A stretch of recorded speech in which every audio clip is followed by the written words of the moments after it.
மகாபெரிவாஜன் நம்முடைய வாழ்க்கையில் நிறைய நேரங்களில் நம்ம உபயோகிக்கக்கூட ஒரு வார்த்தை அதிர்ஷ்டம் அப்படிங்கிற ஒரு விஷயத்த நம்ம சொல்கிறோங்க. ஆனால் இந்த அதிர்ஷ்டம் அப்படிங்கிறது எவ்வளவு தூரத்துக்கு சாத்தியம், எதனோடு அது சேர்ந்து அந்த அதிர்ஷ்டமாக மாறுது அப்படிங்கிற ஒரு விஷயத்த நம்ம அடிக்கடி பார்த்துட்டு தான் இருக்கோம். அதாவது ஒரு உழைப்பு, அந்த அளவுக்கு உழைப்பு இருந்தால் மட்டும்தான் அது சாத்தியம். பெரிய பெரிய ஓட்டப்பந்தயங்களை ஜெயிக்கிறாங்களோ, 1 செகண்ட் 2 செகண்ட் முன்னாடி அவங்க ஜெயிக்கிறாங்க அப்படின்னா அதுக்கு எத்தனை வருட உழைப்பு இருக்கு இல்லையா? இதுக்கு அழகாக ஒரு கதை சொல்லுவாங்க. ஒரு நாட்டில் ஒரு ராஜா இருந்தாரா. அந்த ராஜா என்ன பண்ணுறாரா, அந்த ஊர் மக்களுக்கெல்லாம் ஒரு அறிவிப்பு கொடுக்குறாரு. என்ன சொல்கிறாரு அப்படின்னா, இன்றைக்கி நம்ம அரண்மனையில் அவங்க எல்லாருக்குமே விருந்து வச்சுருக்கோம். இதில் அதிர்ஷ்ட பரிசும் இருக்குது, கண்டிப்பாக அவங்க எல்லாருக்குமே அதிர்ஷ்ட பரிசு கிடைக்கும் அப்படின்னு சொன்னோன்னே எல்லோரும் அப்படி வர்றாங்களாம். அப்போ ராஜாவுக்கு தோணுச்சா, எல்லாருமே வந்துட்டாங்களா, ஊரில் யாராவது வராமல் இருக்காங்களான்னு பார்க்கலாம் அப்படின்னு சொல்லிட்டு மாறு வேஷத்தில் ஊருக்குள்ளே போகிறாரு. அப்போ ஒரு வயலில் ஒரு பாட்டி, வயசான பாட்டி இங்கே அரண்மனைக்கு வராமல் அங்கே களை எடுத்துகிட்டு இருந்தாங்களாம். அப்போ அரசனுக்கு ஒரே ஆச்சரியம், இவ்வளோ வயசான இந்த அம்மா இன்றைக்கி நல்லா சாப்பிட்டு ஏதோ ஒரு பரிசு கிடைக்கிது, அதை வாங்கிட்டு போகாமல் என்ன இங்கே பண்ணிகிட்ருக்காங்க அப்படின்னு கேட்கணுன்னு அவருக்கு ஒரு எண்ணம். அப்போ அவர் கேட்குறாரா, என் பாட்டி இன்றைக்கி ஊரே அங்கே அரண்மனையில் குவிஞ்சிருக்கு, அதிர்ஷ்ட பரிசுலாம் இருக்குதுன்னு அதை வாங்கிக்க வராமல் இங்கே என்ன பண்ணிகிட்ருக்க, இன்றைக்கி ஒரு நாளைக்கு இந்த களை எடுக்கிறத தள்ளி போட்டு நாளைக்கு பண்ண வேண்டியதுதானே அப்படின்னு சொன்னாராம்.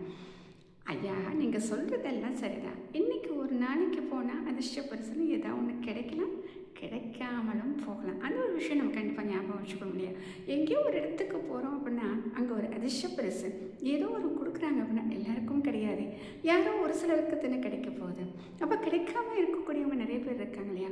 அதை சொல்கிறதுக்காக அந்த பாட்டு சொன்னாங்களே, எனக்கு கிடைக்குமா கிடைக்காதுன்னு எனக்கு தெரியாது, ஆனால் இன்றைக்கி நான் உழைத்தால் வாழ்நாள் முழுவதும் எனக்கு அதிர்ஷ்டம் உண்டு. ஏன் அப்படின்னா, இன்றைக்கி என்னோடய வேலையை நான் சரியாக பார்த்துட்டேன்னா, என்னோடய உழைப்பை சரியாக போட்டுட்டேன் அப்படின்னா கண்டிப்பாக எனக்கு இந்த வயல் அதிர்ஷ்டத்தை அள்ளித்தரும், என்னுடைய உழைப்புக்கு அதனுடைய பலனை கொடுக்கும் அப்படின்னு சொன்னாங்க.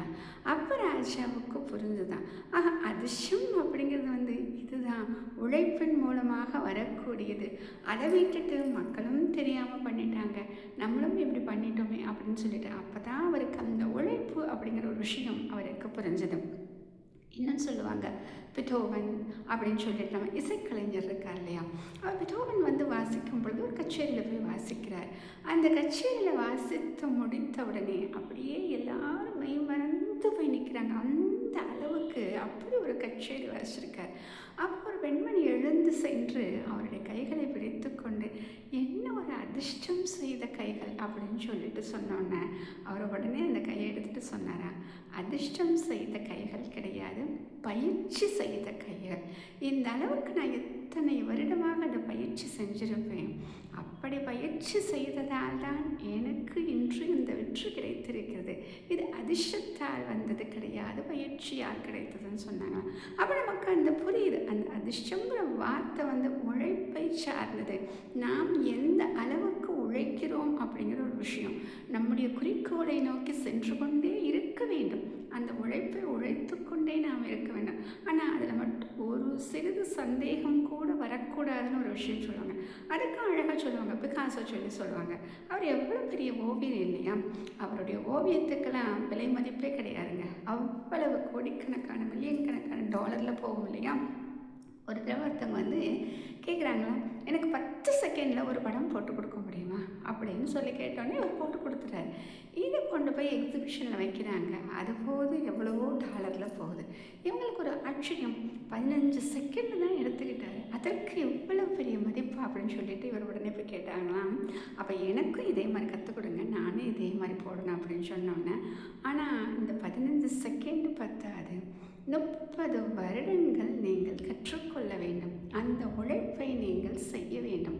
செய்ய உங்களுக்கு முடியுமா, நீங்கள் தயாராக இருக்கீங்களா, அந்த அளவுக்கு உழைக்க தயாராக இருக்கீங்களான்னு அவங்க கேட்டாங்களாம். அப்போ அந்த பெண்மணி என்ன பண்ணுவாங்க, உடனே சரின்னு சொல்லுவாங்களா.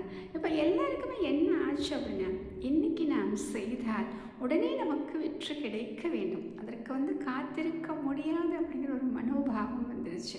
கல்வித்துறையாகட்டும், எந்த துறையாகட்டும், எதில் இருந்தாலும் அந்த பொறுமை, அந்த பலனுக்காக நாம் காத்திருக்க அதுவரைக்கும் நாம் உழைத்து கொண்டு தான் இருக்க வேண்டும். அதனுடைய முயற்சியை நாம் விடக்கூடாது அப்படிங்கிற எண்ணம் மாறி ரொம்ப நாள் ஆயிடுச்சு. ஆக இனிமேல் ஒரு விஷயத்தை நம்ம என்ன ஞாபகம் வச்சுக்கணும், அந்த குறிக்கோளை நம்ம செட் பண்ணியாச்சு. அந்த குறிக்கோளை நோக்கி செல்லக்கூடிய அந்த தொலைவு எவ்வளோ தூரங்க நமக்கு தெரியாது. ஆனால் நம்ம ஆரம்பிக்கும் பொழுது எவ்வளோ உற்சாகத்தோடு இந்த பயணத்தை ஆரம்பித்தோமோ அதே உற்சாகம், இன்னும் அதை விட அதிகமாக கூட உற்சாகம் கிடைக்கலாம். அந்த அளவுக்கு அந்த பயணம் முடியும் பொழுதும் நமக்கு இருக்க வேண்டும். அப்பொழுதுதான் நாம் வெற்றி பெற்றதற்கான அடையாளம் அப்படின்னு சொல்லுவாங்க. அதனால் கண்டிப்பாக இந்த பயணத்தில் நமக்கு வெற்றி கிடைக்கும். அன்று நாம் அந்த நாளை அதிர்ஷ்ட நாளாக கொண்டாடலாம். நாம் கொண்டாடுகிறோமோ இல்லையோ, மற்றவர்கள் நம்மை நினைத்து கொண்டாடுவார்கள், இந்த நாள் மிகவும் அதிர்ஷ்ட நாள் இவருக்கு என்று. ஆக ஒவ்வொரு நாளும் அதிர்ஷ்ட நாளாக மாற, அனைவரும் அதிர்ஷ்டக்காரர்களாக மாற நாம் இறைவனை பிரார்த்திக்கலாம். உழைப்பை செய்து அந்த அதிர்ஷ்டத்தை தேடலாம். மகாபிரிவா சரணம்.